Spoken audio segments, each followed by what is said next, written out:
It's not often that you see a multiplayer-focused game having a sequel that includes a single-player campaign.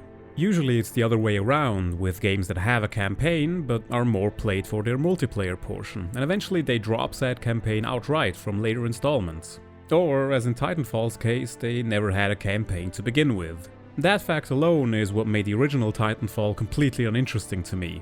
While there was a time in my life where I was playing multiplayer games, I never did so excessively, and I never really felt the competitive spark to pursue these games much further. At some point you'll just end up with people who have nothing other than gaming in their lives, who end up dominating the game after a while and it just stops being fun.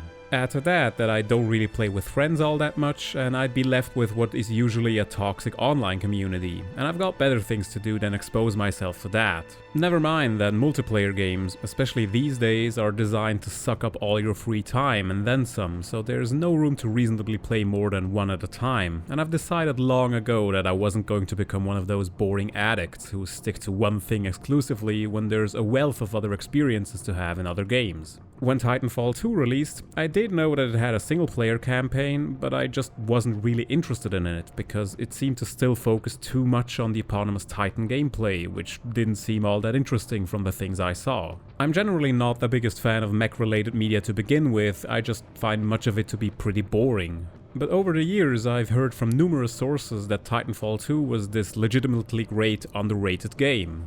And since I'm currently in a bit of a lull without the desire to play a game that takes an eternity to finish, I thought it was time to finally give Titanfall 2 a shot. Titanfall 2 is very obviously a game of two halves. The first one is a basic first-person shooter affair, while the second is the aforementioned mech combat. The FPS portion is generally pretty enjoyable, since in addition to the regular movement controls, you also get to slide around, double jump and run along walls. This allows for quite fluid and improvisational gameplay. Sure, if you absolutely want to be the most boring person in the room, you can just crouch behind cover and pick off your targets with easy headshots from afar. And to be honest, there were times when I also engaged in this tactic, after my more direct approach didn't turn out to be fruitful. Still, if you decide to actually employ these movement mechanics during combat, it's a lot of fun, even though the AI tends to be fairly crappy, either losing track of you almost immediately when you leave their sight without them pursuing you, or having multiple enemies just walk around the corner straight into the front of your barrel for easy picking.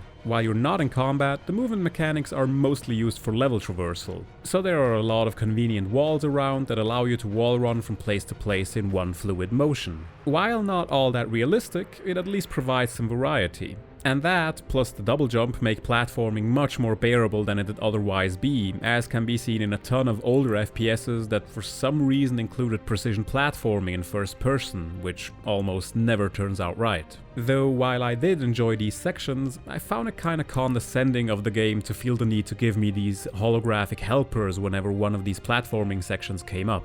Are typical gamers really this stupid that they can't tell what to do next except when the game tells them what to do? I guess Titanfall 2 is too far back on the evolutionary tree to have ledges painted in yellow to indicate the path forward. The mech portion is unfortunately a lot less dynamic. For one, piloting the mech while regular enemies are walking around requires basically no skill, since they don't pose any threat whatsoever. In order to still give you a challenge, you'll have to face off against a few larger robots, and of course enemy pilots in their own Titans. These sections really suffer from the slow movement of your Titan.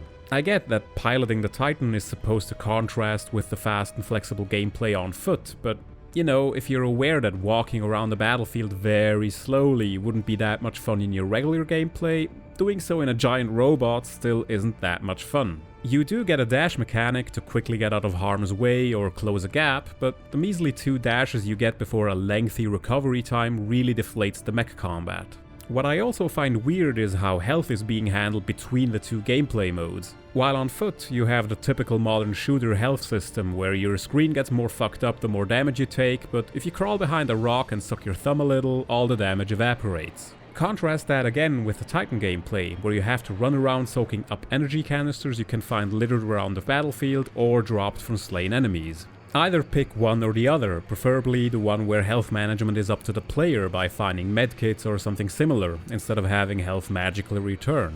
I guess this is still one of the problems we're dealing with right now, ever since shooters have migrated to consoles and were no longer developed first and foremost with PCs in mind, which also explains the omnipresent 2-weapon maximum loadout. And that's a shame, because the weapon selection here isn't half bad. Sure, quite a few of the available firearms feel rather interchangeable, but there were also a few that were very enjoyable to use. The problem is that the game keeps having enemies rotate between different weapons between levels, so even if you find your new favorite toy, you'll eventually run out of ammo when you're forced to switch to a different weapon, either dropped by the enemy or found in a gun rack or a crate. I understand that the limited weapon system is conducive to playing with a controller, but as a PC shooter veteran, I always like the massive inventories where you can switch between weapons in a situational manner better than having to make do with whatever weapon the game designers thought of outfitting your enemies with. And part of it could have easily been solved by making ammo universal instead of limiting it to one type of firearm, so you could have at least just kept your favorite weapon around. Similar to the dualistic gameplay, the narrative is again a contrast between two halves. In the first one, you have the overarching conflict between the big bad organization and your plucky rebels. I'm honestly not even joking here when I say that I was completely unaware how my quest in this game related to this conflict, outside of the enemy having a thing that we need to destroy so we don't get fucked in the ass. The world building is really not that competent, and there's never any point where you're invited to just exist in this world, exchanging pleasantries and getting to understand the conflict. Even reading up on both of the factions after I was done with the game, I only came to learn that it's just a huge industrial conglomerate exploiting colony planets for their resources, with the inhabitants of those planets fighting back.